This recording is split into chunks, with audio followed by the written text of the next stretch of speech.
que estamos, o el Señor ha dispuesto nuestros corazones a través de su adoración y alabanza. Vamos a recibir la palabra de Dios.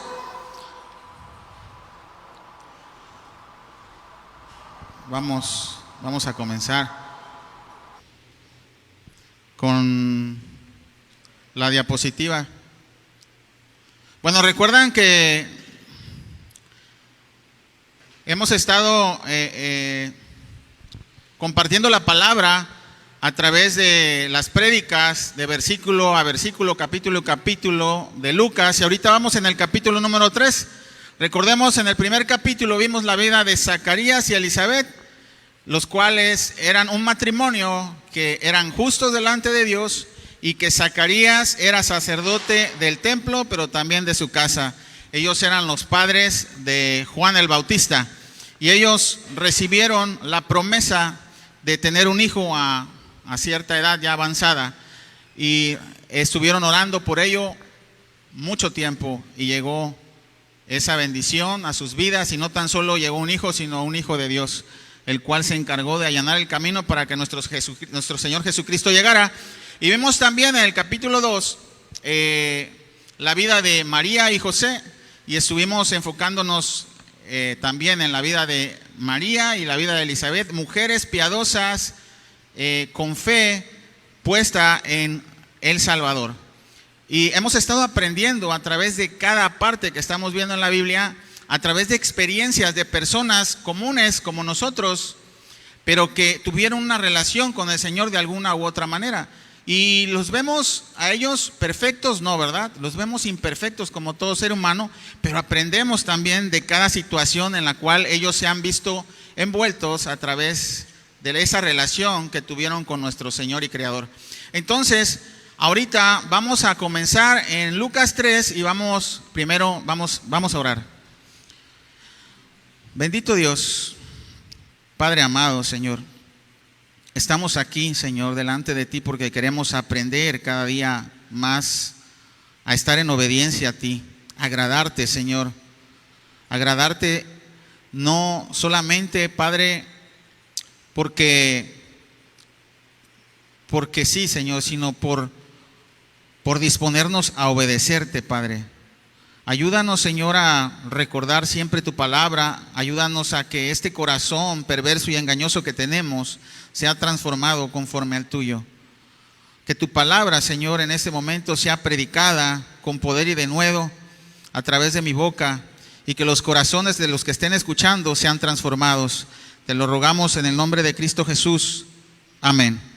Entonces, vamos a leer Lucas, vamos a el capítulo 3 y vamos a comenzar a leer Lucas 3 del 1 al 4 primero.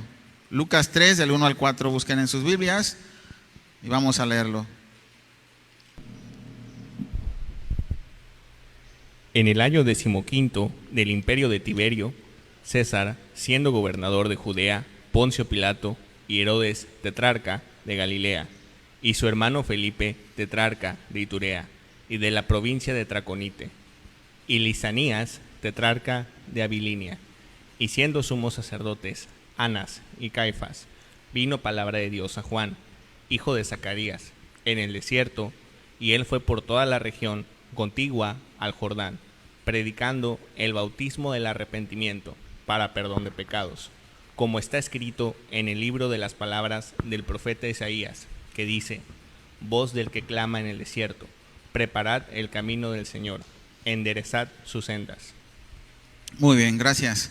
Bueno, desde que comenzamos a leer el capítulo de Lucas, recuerdan que él escribió desde el capítulo 1, dice que él comenzó a indagar y a ordenar todo lo que ya otros estaban escribiendo acerca de qué, de la vida de nuestro Señor Jesucristo, del nacimiento, de la muerte y de la resurrección de nuestro Señor Jesucristo. Y él lo hizo, dice que lo hizo diligentemente. Recuerden que Lucas era un médico de profesión, pero también era un historiador. Y también era como un reportero que iba preguntándole a cada persona que tuvo contacto o que pudo ver todos estos milagros de nuestro Señor Jesucristo, fue con la madre de nuestro Señor Jesucristo, con María, fue con todos los involucrados a investigar qué estaba sucediendo y lo comenzó a escribir. Pero lo que más se nota de Lucas es que es un historiador. Si se dan cuenta cómo empieza a nombrar el gobernador que estuvo ahí, los sacerdotes que estuvieron ahí en ese tiempo. ¿Por qué? Porque lo que estamos leyendo no es un cuento, como lo habíamos visto en la prédica pasada. No es un cuento. Hay relatos exactos de los gobernadores que estuvieron ahí, que estuvieron los gobernadores de Judea, los gobernadores de Roma también, y cada cosa está completamente verificada a través de la historia secular también. Lo que quiero destacar de esto es que tengamos la certeza de que la palabra de Dios es cierta 100%, aunque muchos quieren desmeritar la palabra de Dios, siempre la palabra de Dios, Él mismo la respalda. Así es que, y también Lucas era conocedor de la palabra de Dios, como dice la profecía que está escrita, y está escrita en Isaías 43 al 5, si lo quieren anotar y después verlo, acerca de la profecía de quien iba a preparar el camino para el Mesías, que era Juan, y ahí está escrito. Ahora bien, vamos a hablar acerca del bautismo de Juan, que es el bautismo del arrepentimiento. El arrepentimiento es el primer proceso para nacer de nuevo, y esto es que debes reconocerte como pecador.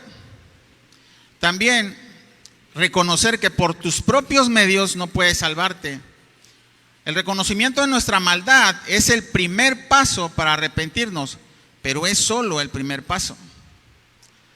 La palabra de Dios es la que te puede ayudar a reconocer que eres pecador, es decir, la convicción de pecado. Y este trabajo lo hace el Espíritu Santo, como ya lo hemos visto en prédicas pasadas.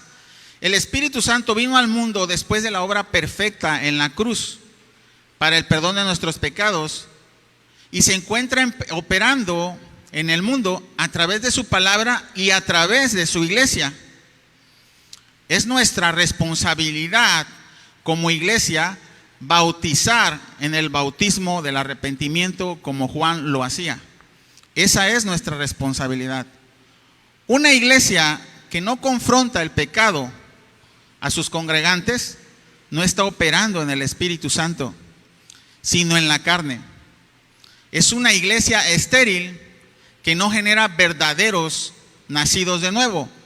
Y en lugar de ser de bendición, para muchos puede ser de maldición para muchos. Es muy importante, hermanos, que desde el púlpito te confronten con el pecado y llamar a las cosas por su nombre. Pablo confrontaba con el pecado a las iglesias, hizo diferentes cartas donde Pablo confrontaba con el pecado. Y vamos a leer Gálatas 5, y vamos a leer Gálatas 5 del 19 al 21. Vamos a nuestras Biblias, abramos nuestras Biblias y vamos a ver cómo Pablo describía al pecado y lo llamaba por su nombre: los deseos de la carne. Gálatas 5, vamos a leer del 19 al 21. Y manifiestas son las obras de la carne, que son adulterio, fornicación, inmundicia, lascivia, idolatría, hechicerías, enemistades, pleitos, celos, iras, contiendas, disensiones, herejías, envidias, homicidios, borracheras, orgías y cosas semejantes a estas, acerca de las cuales os amonesto, como ya os lo he dicho antes, que los que practican tales cosas no heredarán el reino de Dios. Vamos a poner atención en esto último que dijo Pablo. Dice que los que practican tales cosas no heredarán el reino de Dios. Estaba viendo en Facebook un supuesto pastor que estaba hablando acerca del homosexual. Decía que el homosexual también puede entrar al reino de los cielos, y en parte es cierto. El homosexual que se arrepiente de su pecado, el homosexual que nace de nuevo. Y él estaba diciendo que no, que simplemente con recibir a Cristo en su corazón, que con eso él ya puede entrar al reino de los cielos. Y este tipo de predicación a medias es muy peligrosa. Porque muchos, no tan solo los homosexuales, sino los adúlteros, los mentirosos, los fornicarios, los que tienen el pecado de la masturbación constantemente o cualquier otro pecado del cual no te arrepientes y sigues practicando, evita o te puede identificar como un no nacido de nuevo. Así es que sí, el homosexual puede entrar al reino de los cielos, pero un homosexual que ha dejado su pecado, un homosexual arrepentido, o un mentiroso también arrepentido, o un fornicario también arrepentido, o un adúltero también arrepentido, puede entrar al reino de los cielos. Pero con un verdadero arrepentimiento, con una convicción de pecado que le permita nacer de nuevo. Entonces podemos concluir que aquel que no deja de pecar en esas cosas y las sigue practicando, quiere decir que no se ha arrepentido. Y ese es el bautismo del arrepentimiento que predicaba Juan. Era necesario confrontar al pueblo de Israel con su pecado y que se reconocieran pecadores. Sin arrepentimiento no hay nuevo nacimiento. El arrepentimiento, como dice aquí, es un cambio de mente y de corazón con respecto al pecado y a Dios, lo cual lleva al hombre a un cambio de dirección, un cambio completamente de la muerte a la vida. ¿Sí? Y con el propósito y estilo de vida conforme a la palabra de Dios. Y repito nuevamente, sin arrepentimiento no hay nuevo nacimiento. Y sin un nuevo nacimiento no puede haber bautismo del Espíritu Santo y fuego. Juan más adelante va a decir, yo a la verdad bautizo en agua, pero el que viene después de mí, que es antes de mí, bautiza en espíritu y fuego. Y vamos a explicar más adelante cuál es el bautismo del Espíritu Santo y fuego. En este momento vamos a comprender un poco más del arrepentimiento. Esto ya lo he enseñado muchas veces en diferentes prédicas, también en Acapulco, en Calvary Chapel Acapulco, la principal de Calvary, de aquí de Acapulco. Y lo voy a volver a repetir para los que no han escuchado esta prédica. Existen convencidos, pero no arrepentidos. Y déjame explicar quién es el convencido. Convencido es aquel que escucha la palabra de Dios, que sabe dentro de sí que lo que se dice es verdad, pero ha decidido no obedecer y seguir en su pecado. Es más, incluso llega a la congregación y llega a decir a todo amén, sí, amén, pero no aplica la palabra de Dios en sus vidas. Sigue practicando el pecado y esta situación es muy peligrosa porque muchos piensan que al hacer la oración de fe, donde dicen, ¿quieres recibir a Cristo? Sí. ¿Aceptas a Cristo en tu corazón? Sí. Bueno, repite conmigo. Esa oración de fe es peligrosa si realmente no estás convencido de la fe que tú piensas haber recibido. Y la única manera de consolidar tu fe es comenzando a obedecer a Dios. Ahora bien, existen aquellos que están arrepentidos pero no se han convertido. Este es aquel que se convence de que la palabra de Dios es cierta y deja de hacer lo malo, pero no comienza a hacer lo bueno. Así que no hay fruto digno de arrepentimiento. Vamos a ver más adelante cómo lo explica Juan. Pero antes vamos a ver a través de la palabra de Dios en Efesios 4 del 26 al 32, ¿a qué me refiero con el arrepentido pero no convertido? Efesios 4 del 26 al 32 y vamos a leer.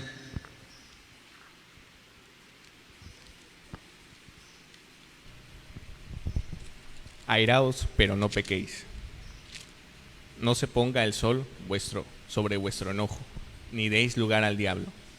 El que hurtaba, no hurte más, sino trabaje, haciendo con sus manos lo que es bueno, para que tenga que compartir con el que padece necesidad. Ninguna palabra corrompida salga de vuestra boca, sino la que sea buena para necesaria edificación, a fin de dar gracia a los oyentes. Y no contristéis al Espíritu Santo de Dios, con el cual fuisteis sellados para el día de la redención.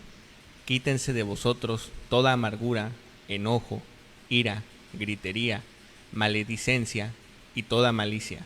Antes sed benignos unos con otros, misericordiosos, perdonaos unos a otros, como Dios también os perdonó a vosotros en Cristo. Ok, pongo este versículo para que podamos entender al arrepentido pero no convertido. Dice, el que robe, no robe más. Bueno, ya dejamos de robar o de hacer lo malo. Pero lo que sigue es, dice, póngase a trabajar. Y después de que trabajas, dice, comparte con los demás lo del esfuerzo de tu trabajo. Ese ejemplo lo digo mucho para que lo podamos entender claramente. Podemos estar convencidos de la palabra y no arrepentidos. Podemos estar arrepentidos pero no convertidos. El convertido comienza a dar frutos de arrepentimiento, del cual está hablando Juan el Bautista. Y ese es el verdadero bautismo del arrepentimiento, cuando ya comienzas a dar ese fruto. Mira cómo dice más adelante Lucas, del 4, le había puesto 4b, pero ya lo había leído así, pero lo podemos leer, por favor, Edgar, del 4b al 14, por favor. Aquí nos va a explicar a qué se refiere, porque también muchos tenían dudas, ¿qué hacer? Y entonces Juan el Bautista les dice lo que deben de hacer para mostrarse arrepentidos. Vamos a leer Lucas del 3 al 14, del 3, 4 al 14. Como está escrito en el libro de las palabras del profeta Isaías, que dice: voz del que clama en el desierto, preparad el camino del Señor, enderezad sus sendas. Todo valle se rellenará y se bajará todo monte y collado. Los caminos torcidos serán enderezados y los caminos ásperos allanados. Y verá toda carne la salvación de Dios. Y decía a las multitudes que salían para ser bautizadas por él: oh generación de víboras, ¿quién os enseñó a huir de la ira venidera? Haced pues frutos dignos de arrepentimiento, y no comencéis a decir dentro de vosotros mismos: tenemos a Abraham por padre, porque os digo que Dios puede levantar hijos a Abraham aún de estas piedras, y ya también el hacha está puesta a la raíz de los árboles. Por tanto, todo árbol que no da buen fruto se corta y se echa en el fuego. Y la gente le preguntaba, diciendo: entonces, ¿qué haremos? Y respondiendo les dijo: el que tiene 2 túnicas, de al que no tiene, y el que tiene que comer, haga lo mismo. Vinieron también unos publicanos para ser bautizados, y le dijeron: Maestro, ¿qué haremos? Él les dijo: no exijáis más de lo que os está ordenado. También le preguntaron unos soldados, diciendo: ¿y nosotros qué haremos? Y les dijo: no hagáis extorsión a nadie, ni calumniéis, y contentaos con vuestro salario. Ok, aquí está Juan el Bautista ordenando a dejar de hacer lo malo y comenzar a hacer lo bueno. Y le dice a los que preguntaron: ¿qué tenemos que hacer para arrepentirnos? Y es muy importante que nosotros comencemos a mostrar esos frutos de arrepentimiento. ¿Recuerdan las palabras de Juan que eran duras? Por ejemplo, esta palabra de generación de víboras. Muchas veces se oyen muy fuerte, ¿verdad? Eso que está diciendo Juan. Pero si verdaderamente amamos a nuestros hermanos, si verdaderamente estamos aquí por exhortar a la santidad a cada congregante, es necesario hacerlo como Juan el Bautista a veces, ¿verdad? Es necesario. Claro que nuestras palabras, dice la palabra de Dios, que deben de ser sazonadas con sal. Sin embargo, es necesario confrontarlos a cada persona, a confrontarnos a nosotros mismos con el pecado. Cuando comenzamos a mostrar nuestra fe por medio de nuestras obras, es decir, que estamos siendo congruentes con lo que decimos y hacemos, es entonces cuando comenzamos a crecer en la fe. Lo contrario sería que tú digas que tienes a Cristo en tu corazón y que tienes a Cristo en tu corazón y te portas como hijo del diablo. Sí, tú no eres congruente cuando estás hablando que eres cristiano, estás llegando a la iglesia y estás diciendo que eres un hijo de Dios y te comportas de lo peor con los vecinos, de lo peor con tus compañeros de trabajo. Sigues sobornando, sigues comportándote como el mundo lo hace. Sigues estando en corrupción en tu corazón. Eso no hay congruencia con tu fe. Eso a Dios no le agrada, y el punto, si te encuentras ahí en estos momentos, es muy peligroso. Si Dios te revela que estás en esta posición, solo tienes que arrepentirte y comenzar a hacer lo bueno. Dios y su misericordia se derramó este día para que tú pudieras ver tu pecado, y en este momento te está confrontando con tu pecado. Si es que estamos practicando cualquiera de los pecados, no es que lleguemos a ser santos y perfectos. Santos por apartado sí, pero no como el mundo lo piensa. No podemos ser perfectos, pero tampoco como hijos de Dios podemos seguir practicando el pecado. Tenemos que decirle no al pecado. Tenemos tentaciones, debemos de resistirlas. Tenemos caídas, debemos de levantarnos.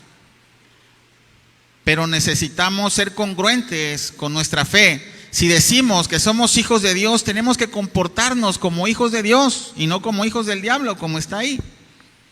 Necesitamos verdaderamente tomar una decisión y no ser ni fríos ni tibios. Tenemos que ser calientes en el fuego del Espíritu Santo.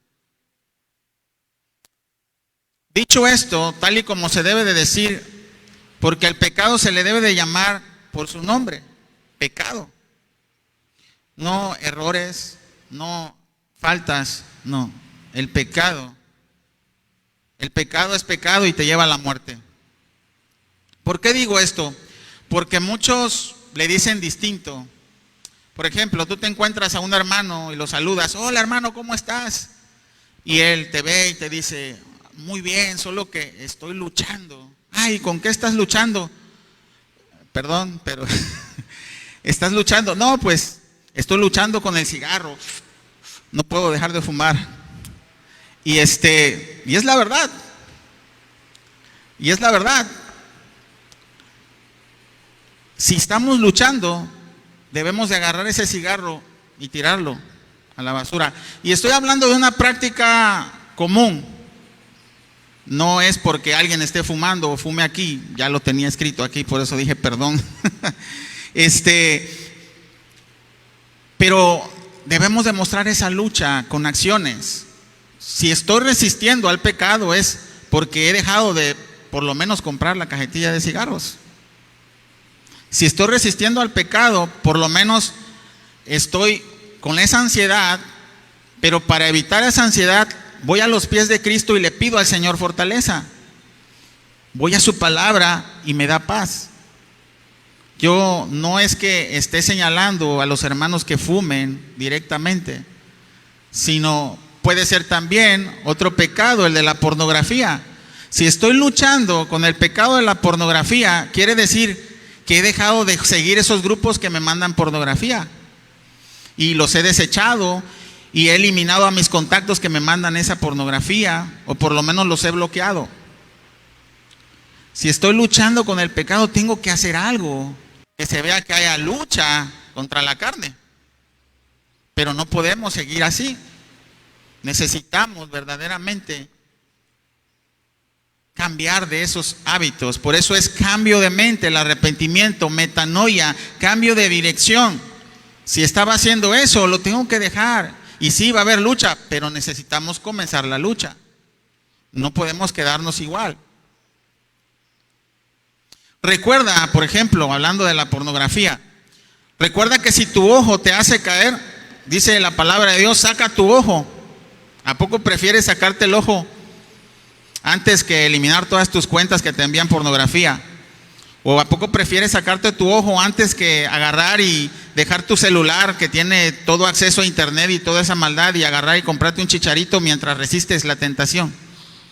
Yo preferiría mejor, antes de sacarme el ojo, desechar ese teléfono celular que me está haciendo daño, o esas cuentas. No lo sé, son ejemplos que puedo poner, y no para tirar piedras, sino para que entendamos y confrontemos al pecado y empecemos a luchar, aquellos que tenemos aquellas cosas de las que estoy hablando. Y también, nosotros como seres humanos les ponemos grado al pecado, pero el pecado, por ejemplo, del adulterio es igual que el pecado de la mentira o los chismes.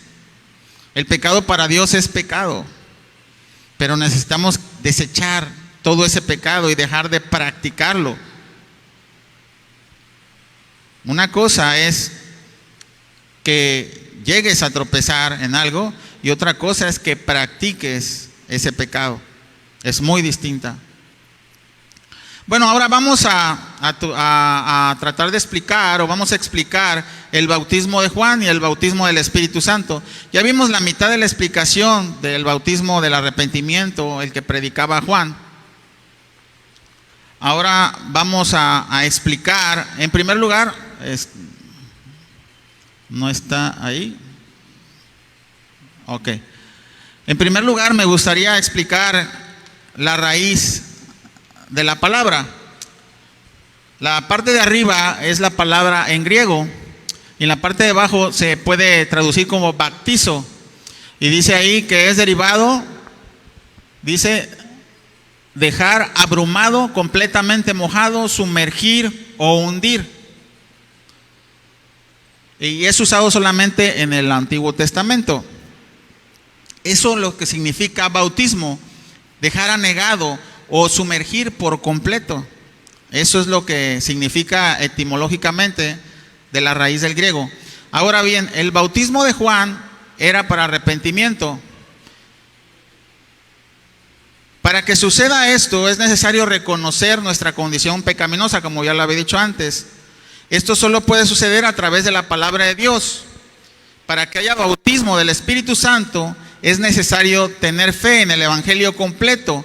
Sin fe es imposible agradar a Dios. Y dice la palabra de Dios en Romanos 10:17 que la fe viene por el oír y el poder oír viene por la palabra de Dios. Cuando nosotros estamos expuestos a la palabra de Dios es como nuestros oídos espirituales se abren al entendimiento. Y vamos a ver también que es el que oye y el que nace de nuevo, el arrepentido y convertido, el que puede ser bautizado con el Espíritu Santo. Esta situación del bautismo del Espíritu Santo sucede de diferentes y variadas maneras. No sé cómo te haya sucedido a ti o si ya te ha sucedido. En lo personal, yo puedo comentar que el bautismo del Espíritu Santo me llegó así, como les dije, a través de la palabra de Dios. Es ahí cuando el Señor verdaderamente hizo un cambio. Fui expuesto a la palabra de Dios, al Evangelio precisamente. Comencé a leerlo, hasta que caí rendido a los pies del Señor, y fue ahí cuando considero que recibí el Espíritu Santo. Pero como les digo, cada quien tiene sus formas, algunos de una manera de experiencia, en un retiro, no lo sé, cualquier otra cosa, pero es necesario exponerte a la palabra de Dios para que haya un nuevo nacimiento. Y es necesario el nuevo nacimiento para que seas bautizado en el Espíritu Santo y fuego. Cuando tú recibes el Espíritu Santo, cuando ya te arrepentiste y comienzas a obedecer la palabra de Dios para recibir el Espíritu Santo, hay una condicionante de parte de Dios. Mira conmigo como dice Juan 14 al 17. 15 al 17. Juan 14 de 15 al 17. Si me amáis, guardad mis mandamientos. Y yo rogaré al Padre y os dará otro Consolador, para que éste esté con vosotros para siempre, el Espíritu de verdad, al cual el mundo no puede recibir, porque no le ve ni le conoce, pero vosotros le conocéis, porque mora con vosotros y estará en vosotros. Dice ahí, si me amas y guardas mis mandamientos, entonces dice, yo rogaré al Padre para que te dé ese consolador y puedas recibirle y pueda morar en ti. El Espíritu Santo mora en el arrepentido, en el convertido, en aquel que ha dejado de hacer lo malo y comienza a hacer lo bueno. Esa es la condicionante de parte de Cristo. Ese es un nuevo nacimiento y esa es como puede ser bautizado por el Espíritu Santo. Recuerdan, el bautismo de Juan es para el arrepentimiento y el bautismo de nuestro Señor Jesucristo es a través del Espíritu Santo que mora en ti. Recuerdan que dice que Juan estaba preparando el camino, allanando el camino, enderezándolo. Eso es el arrepentimiento. Comienza Dios a enderezar tu vida para después recibir el Espíritu Santo, el bautismo de Cristo. El bautismo de Juan es un simbolismo de que ya dejaste atrás tu vida pasada. Entonces mueres cuando eres sumergido en el agua, porque dice la palabra de Dios que a través del agua es como puedes nacer de nuevo y nuevamente surges a un nuevo nacimiento, el nacimiento espiritual. Ese es el bautismo en el que bautizaba Juan. Y el que bautizaba a nuestro Señor Jesucristo, vamos a verlo más adelante. Vamos a Juan 20, 19 al 23. Vamos a leerlo. Juan 20, del 19 al 23. Vamos a ver cómo los apóstoles, vamos a hacer un contexto de esto. Los apóstoles ya estaban con nuestro Señor Jesucristo, habían pasado ya casi 3 años con Él. Habían estado expuestos a la palabra de Dios. Ya se habían bautizado en el bautismo de arrepentimiento de Juan el Bautista y todavía no habían recibido el Espíritu Santo. Vamos a ver por qué no habían recibido el Espíritu Santo. Juan 20, 19 al 23, por favor. Cuando llegó la noche de aquel mismo día, el primero de la semana, estando las puertas cerradas en el lugar donde los discípulos estaban reunidos por miedo de los judíos, vino Jesús y puesto en medio les dijo, paz a vosotros. Y cuando les hubo dicho esto, les mostró las manos y el costado, y los discípulos se regocijaron viendo al Señor. Entonces Jesús les dijo otra vez, paz a vosotros. Como me envió mi Padre, así también yo os envío. Y habiendo dicho esto, sopló y les dijo, recibid el Espíritu Santo. Ok.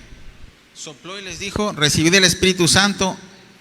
Vamos a ver, esta escena, como les decía, en contexto, Jesucristo ya había muerto, ya había resucitado y era la primera vez que se le aparecía a los apóstoles. En este caso, en ese lugar de los apóstoles solamente estaban 10. El único que no se había arrepentido era, ya saben, Judas Iscariote, quien entregó a nuestro Señor Jesucristo, pero faltaba uno más, era Tomás. Tomás no estaba en esa habitación y en ese momento no recibió el Espíritu Santo, sino después. Escuchen bien, el Evangelio de nuestro Señor Jesucristo debe de ser completado.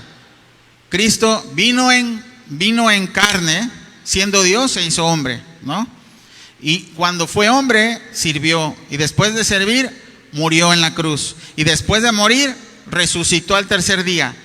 Y después se le apareció a los apóstoles con un cuerpo ya vivificado y purificado, santificado delante del Padre. Después de eso llega y se les pone en medio de esa habitación y les dice, recibid mi espíritu. Y sopló. Y fueron abiertos sus ojos al entendimiento de la palabra de Dios. Y vamos a ver otro versículo donde pasa exactamente lo mismo, pero lo describe diferente. Vamos a ir a Juan. Primero vamos a ver a lo de Juan, cómo aparece Tomás, que no creía en la resurrección todavía. Juan ya tenía el evangelio, pero lo tenía a medias. Tomás lo tenía a medias, porque no había visto a Cristo resucitado y no creía en Cristo resucitado y no recibió su espíritu. A lo que voy es esto. nosotros tenemos que creer en el Evangelio completo. Si nosotros tenemos dudas de lo que dicen las Escrituras, difícilmente vamos a recibir el Espíritu Santo. No se va a poder. Necesitamos creer que Cristo es Dios y que siendo Dios hizo hombre, que murió al tercer día, que murió y resucitó al tercer día y ascendió al cielo. En eso tenemos que creer. Este es el Evangelio completo. Y miren cómo Tomás después recibió la noticia, vio a Cristo resucitado y creyó. Vamos a Juan del 20 y vamos a leer Juan 20, 24 al 27.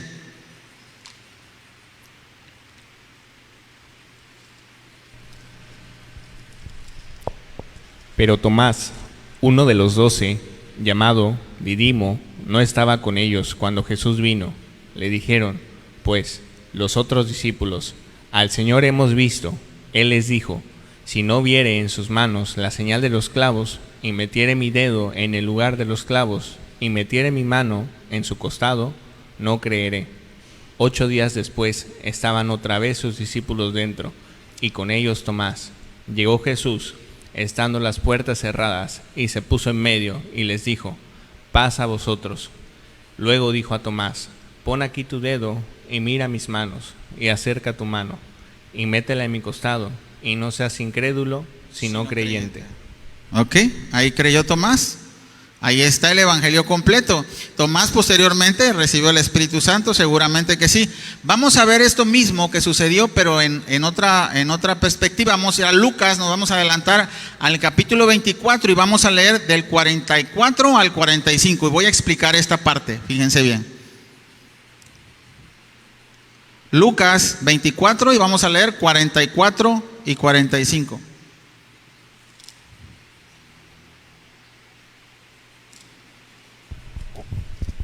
Y les dijo, estas son las palabras que os hablé, estando aún con vosotros, que era necesario que se cumpliese todo lo que está escrito de mí en la ley de Moisés, en los profetas y en los salmos.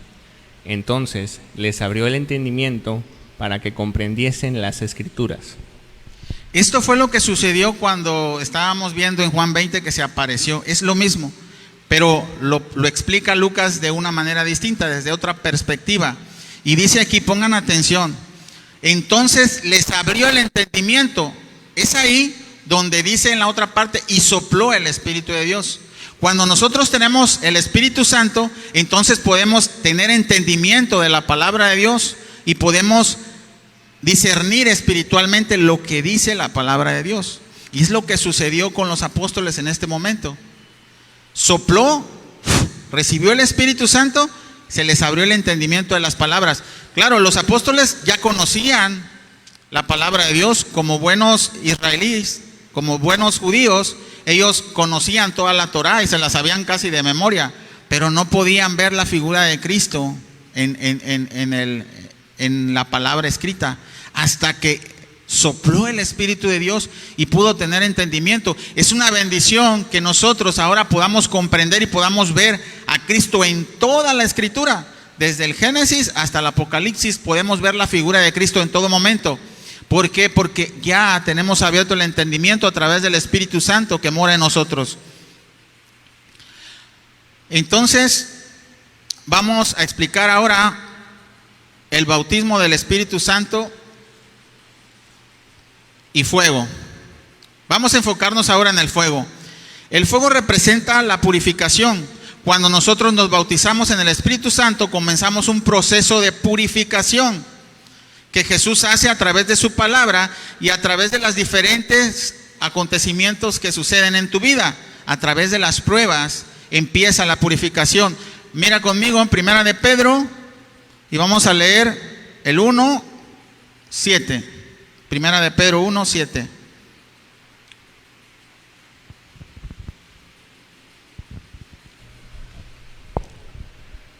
Para que sometida a prueba vuestra fe, mucho más preciosa que el oro, el cual, aunque perecedero, se prueba con fuego, sea hallada en alabanza, gloria y honra, cuando sea manifestado Jesucristo. Dios nos prueba cuando ya estamos en un proceso de crecimiento, cuando ya estamos en nuestra fe. Mira, Pedro 4, 12 al 15. Primera de Pedro 4, 12 al 15. Dice la palabra de Dios: amados, no os sorprendáis del fuego de prueba que que nos ha sobrevenido, como si alguna cosa extraña os aconteciese, sino gozaos por cuanto sois participantes de los padecimientos de Cristo, para que también en la revelación de su gloria os gocéis con gran alegría. Los verdaderos bautizados con el Espíritu Santo son purificados con fuego, y a eso se refiere el bautismo del Espíritu Santo y fuego que habla Juan. En el versículo base nos dice eso, pero en otras palabras. Vamos a ver a Lucas, vamos a regresar a Lucas, vamos al capítulo 3 y vamos a leer del 15 al 17. Lucas 3, del 15 al 17.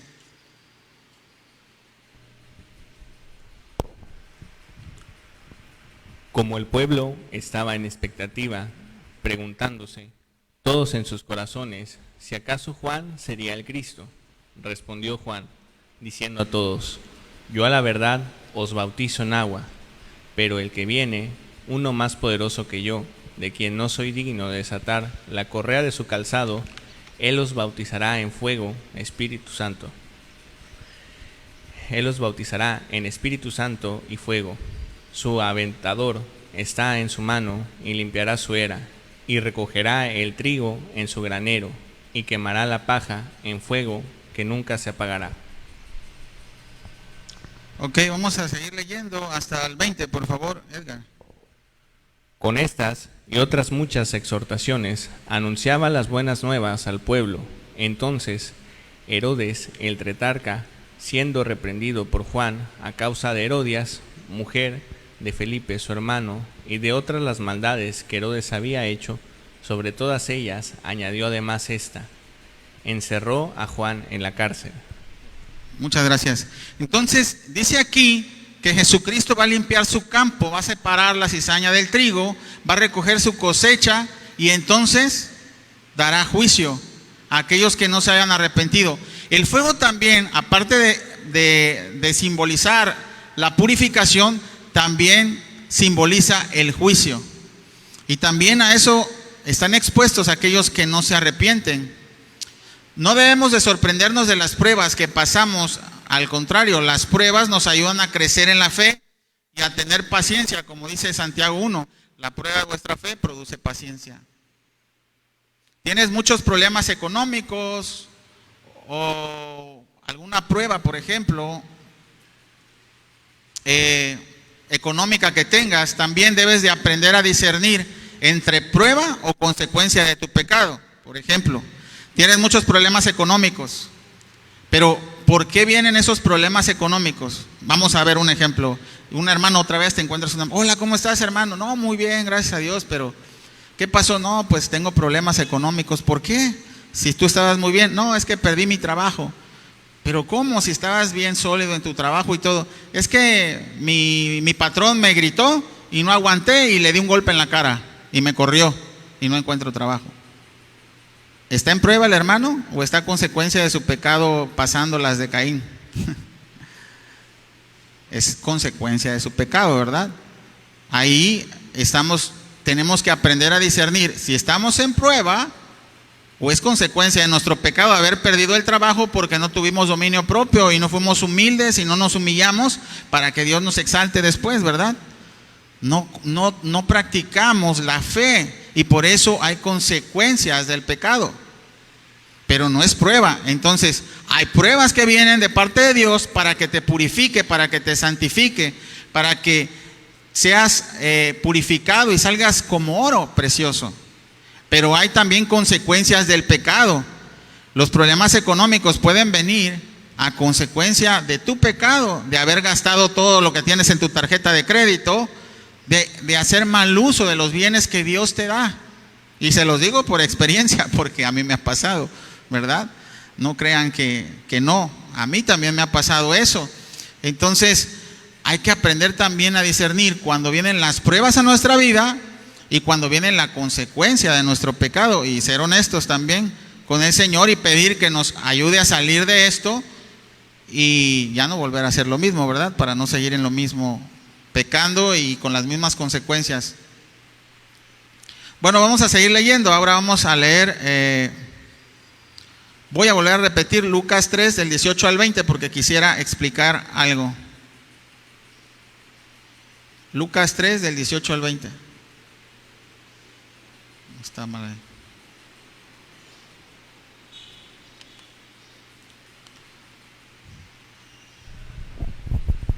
Con estas y muchas otras exhortaciones, anunciaba las buenas nuevas al pueblo. Entonces Herodes el tetrarca, siendo reprendido por Juan a causa de Herodías, mujer de Felipe su hermano, y de todas las maldades que Herodes había hecho, sobre todas ellas añadió, además de esta, encerró a Juan en la cárcel. Ok, entonces tenemos a Herodes el tetrarca, que fue confrontado con el pecado a través de Juan el Bautista. Llegó a gritarle ya a su castillo donde vivía y le dice: oye, tú estás en pecado porque estás en adulterio, porque te robaste a la mujer de tu hermano y ahora vives con ella. Y en lugar de arrepentirse, ¿qué hace él? Lo encierra en la cárcel. Y dice, además de tantas cosas, de tantas maldades, añadió esa. Cuando le hablas del pecado al necio, como necio te responde. En este caso, Herodes respondió con una agresión y muy grave, ¿verdad? ¿Y qué pasó aparte de eso? Primer pecado, encierra a Juan el Bautista, ¿verdad? Segundo pecado, hace una fiesta y se pone borracho, bien borracho. Tercer pecado, ve bailar a su hijastra y la ve muy sensual y abre su bocota y dice: ahora pídeme lo que quieras, te voy a dar todo lo que quieras porque bailaste muy bonito, en su borrachera. Y que dice la hija, influenciada por su madre, pídele la cabeza de Juan el Bautista. Tercer pecado, o cuarto, no sé dónde voy, mata a Juan el Bautista porque abrió su boca. ¿Qué pasa con esto? ¿Ven cómo de un pecado se va a otro y se va haciendo la bolita y la bolita y la bolita? Así es el pecado. Necesitamos parar ya de pecar, porque de pecado en pecado te vas a ir a la muerte. Aquí no hubo arrepentimiento cuando fue confrontado con el pecado, aunque él tenía cierta simpatía con Juan el Bautista, no quería realmente matarlo. Dice que se acercaba a él a veces y hablaba con él. Él no deseaba matarlo, pero ¿qué pasó? Se dejó llevar por su pecado. Se dejó llevar por su pecado y por su mujer que influenció para que sucediera todo esto. Bueno, vamos a seguir leyendo. Vamos ahora a Mateo y vamos a leer Mateo 3 al 11 para explicar lo del bautismo en agua. Mateo 3:11. Dice la palabra de Dios, Mateo 3:11. Yo a la verdad os bautizo en agua para arrepentimiento, pero el que viene tras mí, cuyo calzado no soy digno de llevar, es más poderoso que yo. Él os bautizará en Espíritu Santo y fuego. Ok, leímos Mateo porque aquí explica que el bautismo para el arrepentimiento se hace en agua. Y dejen explico un poco más. Cuando ya decidiste arrepentirte de todos tus pecados, estás diciendo que vas a morir a tu naturaleza pecaminosa. El bautismo correcto es un simbolismo de matar a ese hombre en el agua, lo cual representa la palabra de Dios como lo había dicho, y al salir de ella representa la resurrección como un nuevo hombre, como una naturaleza viva a lo espiritual. Hemos nacido como niños espirituales, lo cual ya expliqué en la prédica pasada, referente a las edades espirituales, y comenzamos a tener una nueva vida. Este es el bautismo bíblico de la inmersión en agua. ¿Por qué lo hacemos así? Porque la misma palabra lo dice. Bautismo significa sumergir. Y es el bautismo que hemos visto a través de la Biblia. Primera de Pedro 3, del 20 al 22, aquí lo explica acerca de ese bautismo, que es un simbolismo de lo que se va a ver aquí. Primera de Pedro 3, y vamos a leer del 20 al 22.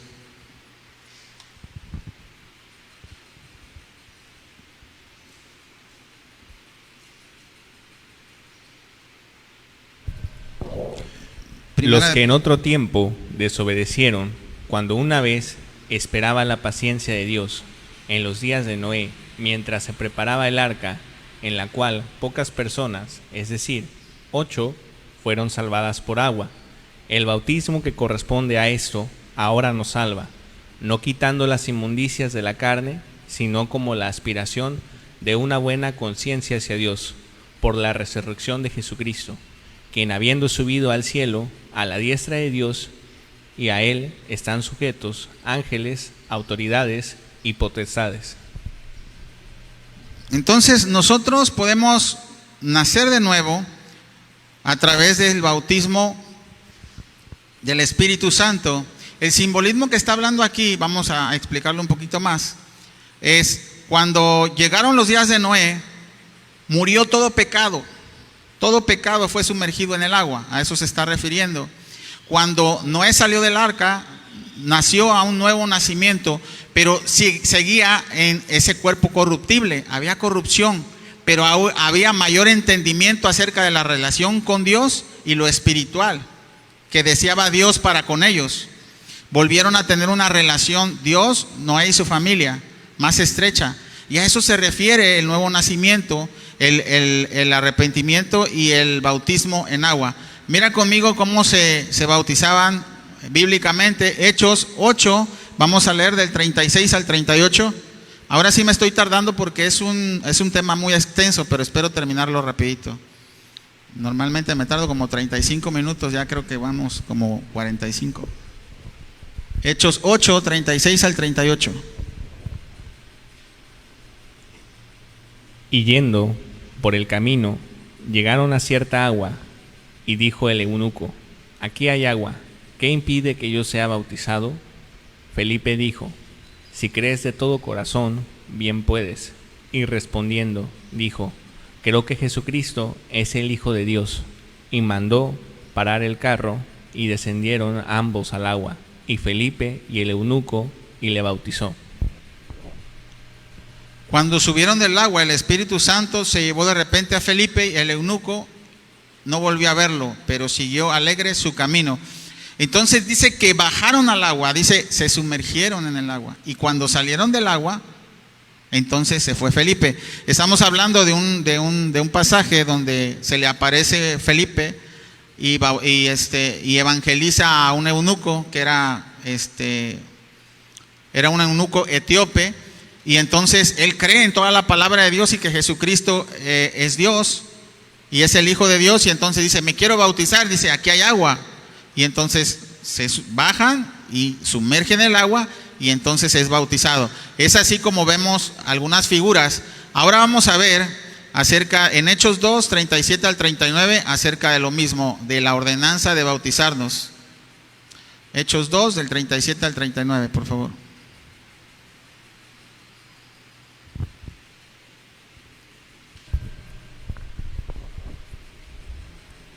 Al oír esto, se compungieron de corazón, y dijeron a Pedro y a los otros apóstoles: varones hermanos, ¿qué haremos?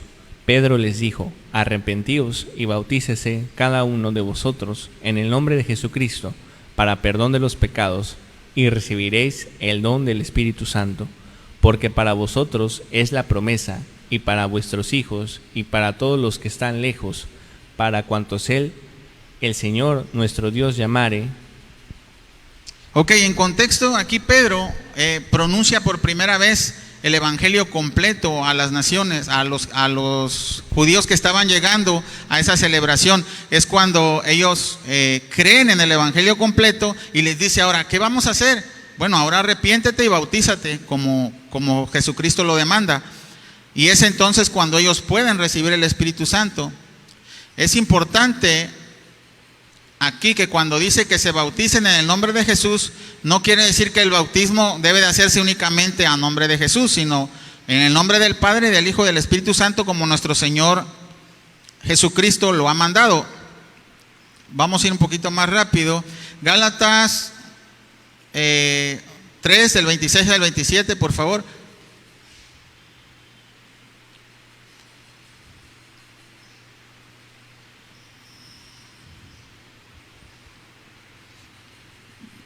Dice, pues todos sois hijos de Dios por la fe en Cristo Jesús, porque todos los que habéis sido bautizados en Cristo, de Cristo estáis revestidos.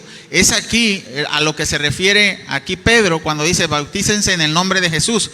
Por el sacrificio de Jesús es que podemos nosotros bautizarnos. Vamos a ir a Mateo, vamos a leer esto, la Gran Comisión me la voy a pasar porque ya me estoy extendiendo y no me gusta mucho eso. Bueno, vamos a ver, dice, por tanto, id y hacer discípulos a todas las naciones, bautizándolos en el nombre del Padre, del Hijo y del Espíritu Santo. ¿Por qué digo esto? Porque hay muchas doctrinas que dicen, es que el bautismo correcto es de Jesús, como lo dijo Pedro. Pero no, es que Pedro estaba diciendo que se bautizaran en el nombre de Jesús. ¿Cuál es el verdadero bautismo? El bautismo que mandó nuestro Señor Jesucristo en la Gran Comisión, que es en el nombre del Padre, del Hijo y del Espíritu Santo. Como aquí decía Gálatas, o sea, fuimos todos bautizados y por la fe en Cristo Jesús. Es por eso que podemos bautizarnos en su nombre.